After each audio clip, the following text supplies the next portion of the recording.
Rikthehemi sërish në studio për të folur për një temë që ne në fakt këtë periudhë kemi cekur edhe herë të tjera, por që i rikthehemi për të folur për komunikimin, që është shumë i rëndësishëm, aq më tepër kur bëhet fjalë të komunikimit prind-fëmijë. Dhe sigurisht është një marrëdhënie e cila gjithmonë kërkon diskutim për formën se si duhet vinë tek familjet e reja, por natyrshëm në çdo familje, nëse duam që të kemi një jetë të shëndetshme dhe një marrëdhënie të shëndetshme midis dy palëve. Por sigurisht për diskutuar këtë temë na duhen ata, të cilët konsiderohen specialistë fushës. Ne kemi kënaqësinë të kemi sot Miguel Pero në këtë studio, mirë se vjen, për ta parë paksa në aspektin sociologjik, psikologjik edhe formën se si perceptohet. Mirë se vjen dhe faleminderit që je sot me ne.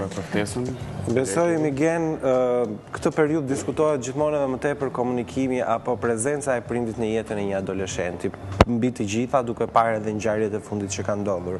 Është sot një temë fort komunikimi midis dy brezave, po themi, që mund të jenë edhe prind fëmijë? Absolutisht që pa.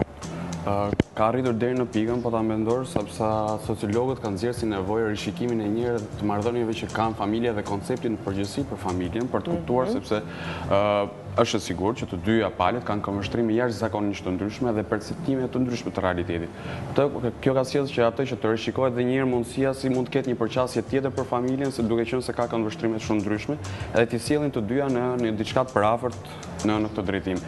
Kështu që komunikimi në këtë pjesë përbën një pjesë shumë të rëndësishme, madje do të thosha pjesën më të rëndësishme, sepse prindi sa më prezent dhe komunikues të jetë me fëmijën, aq më shumë mundësi ka që fëmia të zhvillohet. Përsa i përket pjesës së komunikimin, mund të themi edhe një gjë tjetër që është shumë e rëndësishme, domethënë që diskutohet që si duhet jetë prindri, duhet jetë liberal, duhet jetë autoritar në disa. Si duhet jetë përballë fëmijës në këtë rast? Nuk është ka receta të përcaktuara në këtë gjë, por studimet e mëdhenjshme me post-adoleshencën kanë treguar që fëmijët përfitojnë më shumë nga ata lloj prindërish që tregojnë vlera si qëndrueshmëria, dashuria, komunikimi. Ata përfitojnë më shumë ata lloj fëmijësh pasi kalojnë adoleshencë sesa fëmijët e tjerë që nuk janë pasqyruar këto vlera, duke qenë se familja përbën një nga elementet më të rëndësishme për indoktrinimin e vlerave shoqërore në këtë. Dhe që sigurisht përkthehet më pas në personalitetin e fëmijës. Megjithatë, ky komunikim kam përshtypjen që duhet të nisë që herët, apo jo, ne flasim për adoleshencën ku ndoshta fundohet më fort edhe synim,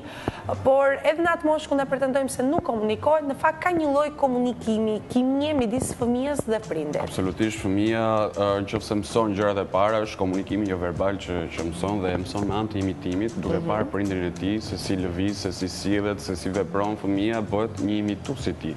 Janë pikërisht çdo lloj formave të para të komunikimit që bëhen pararendse për komunikimin dhe mënyrën se si do jetë fëmia në të ardhmen në këtë pjesë. Kështu që kjo zhvillohet më pas. Mund të themi që në shoqërinë shqiptare, unë po flas në një publik i thjeshtë që ndoshta edhe ne kemi patur marrëdhënie me prindrit tanë, por ka sigurisht kemi patur edhe nuk duhet bëjmë kështu sikur kur vim në një planet tjetër, kështu që ndoshta edhe nga marrëdhënia jon, kur kemi qenë adoleshent ndonjëherë nga ka munguar ky komunikimi. Edhe kur prindrit fillonin të flisnin, ngriheshin ato, po themi, ajri pak i tendosur edhe thoshe, po ik më lë rahat. Tani, sa ndikon mungesa e komunikimit tek kjo marrëdhënie, por mbi të gjitha edhe në mirëformimin e një adoleshenti? Po them që ndikon jashtëzakonisht shumë në këtë pjesë, duke u nisur nga asaj që po thosha, domethënë duke qenë se dy modelet e prindërimit janë treguar shumë të suksesshme, si ajo autoritari, por edhe ai që është liberali. Besoj se një kombinim më i mirë këtyre të dyjave sjell ato që jep vlerat më pozitive të fëmijës. Për sa i përket komunikimit, prindri duhet të jetë gjithmonë prezent me fëmijën e tij në komunikimin e tij. Edhe për mua, për mendimin tim, një prind i suksesshëm është një prind që kupton nevojat psikologjike të fëmijës tij. Nuk është thjesht nevoja që ti të flasësh, të komunikosh, por të kuptosh realisht çfarë kërkon fëmia jote nga ana psikologjike. Dhe një prind i suksesit ta studiosh, të kuptosh ato pikat e tij ku i ka, edhe ta mendosh fëmijën si diçka unike, si një person unik. Zakonisht prindrit tensionojnë në marrëdhëniet kur shikojnë që ka mendim ndryshe nga i veti, domethënë, por kjo duhet parë si diçka shumë pozitive. Do të tregojnë që ky fëmijë ka filluar të formojë personalitetin e tij, karakterin e tij, ka mendimin e tij personal, edhe prindi duhet të jetë në rolin e gjithmonë suportiv pozitiv. Tjetë aty, edhe kur fëmija bën gabime, ti tregoj gjë se ky është një veprim gabim. Nuk duhet jetë radikal pra prindi sot, një prerje i përcaktuar. Nuk është se ka të përcaktuar, por duhet jetë shumë elastik sipas situatave dhe sipas momenteve të caktuara. Domethënë t'japi shumë dashuri nga njëra anë, por nga ana tjetër të ketë një qëndrueshmëri si prind dhe ti tregoj fëmijës tij që është aty për të, unë t'jap dashurinë edhe ti duhet të zhvillohesh në këtë pjesë. Mund të jetë edhe pak shok prindi, është mundur apo kjo vlen vetëm për t'ia treguar fëmijës, por në fakt është pak sa e pamundur të jesh realisht. Unë besoj se mund të jetë prindi shok, sidomos me kohët e sotme që ka një evolim të jashtëzakonshëm të teknologjisë, prindrit duhet të jetë gjithmonë të eci me interesin që ka fëmija e tij. Mund të shohë internetin, të lexojë, domethënë duhet një prind që informohet gjatë gjithë kohës për dëshirat, për nevojat, për mënyrën se si adoleshenti të sillet, besoj se i parafrohet në kësaj situatë. Pak të kaluar pastaj bëhet shumë shok sepse kalon atë pjesën e kontrollit psikologjik që është akoma më e bezdishme për fëmijën. Atëherë është abuzim nga vetë prindi. Edhe fëmia e merr për keq këtë pjesë, sepse thotë është shkelja e autonomisë dhe privatësisë time personale. Ky është një element tjetër që del nga komunikimi që duhet të ketë privatësi. Fëmia duhet të ketë privatësinë e tij dhe prindi duhet të jetë gjithmonë ai që duhet t'ia lejojë këtë gjë. Kur the privatësi, më kujtuan ato filmat e famshme të adoleshentëve ku prindi troket përpara se të hyjë në dhomën e fëmijës, ku i kërkon falje apo ku e pyet nëse ka mundësi. Këto shprehje që i shef shumë prezente në shoqërinë shqiptare, domethënë a mund ta perceptojmë sot që një prind shqiptar mund ta bëjë një gjë të tillë, se kur flasim për një familje tradicionale shqiptare që babait i bjeri derës, thoya mund të hyj. Mbetet pak e vështirë është, por po ta shikosh në këtë kënd vështrime, ka ndryshuar shumë marrëdhëniet që kanë prindërit e rinj sot, se sa marrëdhëniet që kemi pasur ne apo prindërit tanë me prindërit e tyre, domethënë. Më përpara nuk është se kishte në këtë pjesë, bile prindërit ishin shumë autoritarë dhe në anën sociale quhej vlerësuar ai fëmijë që i bindej në mënyrë të përkryer prindërit të vet. Në këtë rast, prindërit sot janë më liberal, madje janë më të kulturuar, më të sjellshëm, edhe në këtë pjesë e respektojnë privatësinë e tyre, domethënë të fëmijëve në këtë pjesë. Kështu që nuk besoj se është diçka e tejkaluar për shoqërinë tonë dhe ka ecur para në këtë drejtim. Pra kemi patur edhe ndryshime të mira, le të themi, apo jo, edhe pse në atë kohë pretendohej që ndoshta rigoroziteti përballë prindërve tregonte një fëmijë, le të themi, në formë më të mirë të mundshme, sot nuk mund ta themi këtë, sepse ndonjëherë këto gjërat e mirë përcaktuara nga prindrit mund të krijojnë devijime në personalitetin e një fëmie në të ardhmen, apo jo? Patjetër.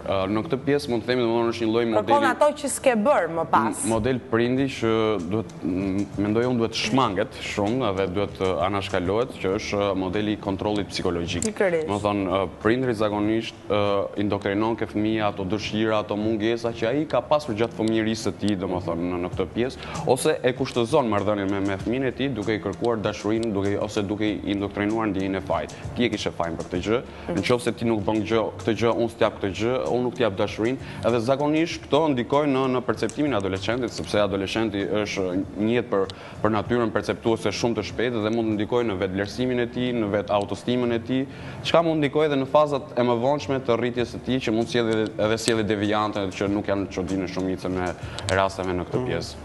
Dhe në fakt ti përke pak sjelljet, po a duhet themi që prindi duhet flasi për gjithçka dhe për çdo lloj teme me fëmijën e vet, qoftë edhe me tema të cilat mund të jenë të ndaluara, mund të flasi për marrëdhëniet seksuale, mund të flasi për përkatësinë seksuale dhe gjëra tjera që sot duhet ta pranojmë, i kërcënohen një njeriu? Absolutisht që do ta bëj për mendimin tim, duke qenë se sot ekziston interneti dhe fëmia e ka më të lehtë kontrollojë internetin, kështu që prindri duhet të jetë pararendës i kësaj situate. Domethënë më mirë informoje ti dhe informoje saktë se sa ai nesër të hyjë në internet dhe të marrë një informacion i pasakt që mund ta çojë në vendime që mund të jenë të gabuara në të ardhmen. Kjo është më e keqe se sa. Pra pak të detyruar prindrit apo të hedhin një hap para teknologjisë e gjërave tjera. Prindrit duhet të jenë gjithmonë një hap përpara fëmijës në të tilla situata se janë të detyruar. Që të mos i lënë të hyjë në rrugë gabuar, apo jo, sepse edhe sot ekzistojnë mundësirat apo jo për të përfshirë në terrene jo të mira. Shumë, duke qenë se ka një larmi lëvizjesh, sjelljesh, teknologjia, të gjitha këto ndikojnë që fëmia të jetë më perceptues, më i kapshëm, më i shpejt në situata, por edhe më gabues nga ana tjetër. Domethënë prindrit edhe kur fëmia është në situata që mund të gabojë, prindrit duhet i lënë një lloj autonomie të veprojë, sepse pastaj mund tulet me fëmijën e tij dhe të bisedojnë për të nxjerrë ato që janë të gabuara apo mësimet që nxjerren nga një vendim i gabuar. Domethënë ideja është që fëmijës duhet i dhënë edhe një farë përgjegjësie e bëre, ma edhe përgjithësi vetë. Ti tregosh që ti je një individ që vlerësohesh i barabartë në familje dhe për këtë pjesë ashtu siç ke detyrime, ke edhe përgjegjësi, ke edhe të drejta. Pra jo çdo tek i duhet plotësuar fëmijës, apo jo, se ndonjëherë themi që ofrohet më e mira për fëmijët, shembulli ndoshta ndonjëherë shumë i mirë edhe i prindërve, por ndodh që fëmijët devijojnë, që do të thotë ndoshta ka munguar kjo kimia, ky bashkëpunimi apo jo, kjo ulja në formë përbashkët. Përbashkët është kryesorja. E prindërve dhe fëmijëve. Por nga ana tjetër nuk duhet të jenë edhe shumë mohues, sepse zakonisht prindërit shqiptarë, domethënë kanë një lloj mentaliteti që fëmijës tim duhet t'ia plotësojë të gjitha dëshirat. Edhe zakonisht fokusohen vetëm ke dëshirat materiale të fëmijës. I blejnë rrobat, i blejnë lojrat më të fundit, telefonat, etj, çfarë mund të ketë kërkesa, por harrojnë që fëmia ka pjesën psikologjike që ka më shumë nevojë, domethënë interesat e tij. Gjithmonë duhet të dëgjosh muzikën e tij, të kuptosh pse e pëlqen këtë gjë apo pse e pëlqen këtë gjë. Por nga ana tjetër edhe mos u bësh mohues në tërësinë totale, sepse të zhvillon një lloj psikologjie të fëmijëve që mund të jetë psikologjia e mollës ndaluar, domethënë sa më ta ndaluar t'ia bësh diçka, aq më shumë tunduese bëhet për fëmijën. Është si puna e tenxherës me presion, domethënë që sa më shumë presion ti futesh, aq më shumë vlon nga brenda dhe aq më shumë mund të jetë reagimi shpërthyes dhe mund të çojë fëmijën në zgjedhje të gabuara në të ardhmen. Dhe kjo është një gjë që duhet të kemi shumë kujdes. Ndoshta është ky shkaktari sot që ne kemi edhe adoleshent devijuar, besoj, si e shef. Tash në pjesën e deviancës ka pjesën që pranohet edhe pjesën nuk pranohet. Domethënë unë mendoj që nuk ka asnjë adoleshent që mund të quhet normal në thonjza, domethënë të gjithë adoleshentët vetë faza i bën të tillë. Është situatë të tillë. Por ideja është që ta kapërcejnë pa bërë ndryshime shumë radikale në pjesën e tyre, të kuptojnë identitetin e tyre, të kenë pavarësinë e tyre, edhe të zbulojnë inin e tyre të brendshme, unin e tyre, të kuptojnë kush janë dhe të krijojnë një personalitet. Për këtë arsye prindi duhet të jetë gjithmonë i pranishëm me pjesën që para fëmijës gjithmonë duhet të shfaqë vlerat më pozitive të mundshme si shoqëri, si familje, edhe sepse janë pikërisht këto vlera që nesër e të shohin të marrë drejtimin e dur dhe edhe të shfaqë atë sjellje antisociale apo që nuk kalon në pjesën radikale të sjelljes pastaj. Pra mbi të gjitha në këtë periudhë, në çdo fazë është e rëndësishëm komunikimi dhe bashkëpunimi, por në adoleshencë prindri duhet të ketë sy të katërt drejt fëmijëve. Dhe është kjo gjë më e rëndësishme, po. Edhe diçka të fundit, domethënë se prindi gjithmonë duhet të jetë më dëgjues se sa folës në pjesën. Domethënë kjo është në të dyja kuptimet, qoftë në kuptimin literal dhe që të drejtojnë gishtin prindrit dhe mirë. Domethënë sepse duke qenë se ke dy vesh, një gojë, domethënë duhet dëgjosh dy fishin dhe të flasësh më pak se sa dëgjon me fëmijën. Dhe në këtë rast ke mundësi më shumë të kuptosh fëmijën tënd. Këtu ata prindër që thonë këtë gjë e di unë, nuk janë fare dakord me ne. Jam i sigurt. Madje mund të kenë fikur edhe televizorin, ka thënë ç'tot ky, mos ta dëgjoj djali se apo vajza.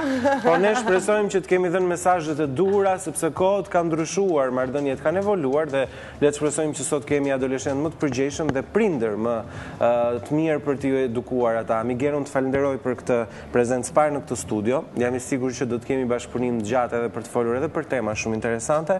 Për sot ishte shumë kënaqësi që ishe këtu. Faleminderit dhe juve, edhe për mua ishte kënaqësi. Na vjen mirë që kishim një këndvështrim kështu që nuk është as afër dhe as larg këtyre periudhave që diskutuam. Faleminderit dhe suksese Miguel. Do na ndihmoj regjia të shkojmë në muzikë, pastaj në publicitet, rikthehemi në fleshin informativ të orës 9, ngjarjet më të fundit presin për t'u transmetuar.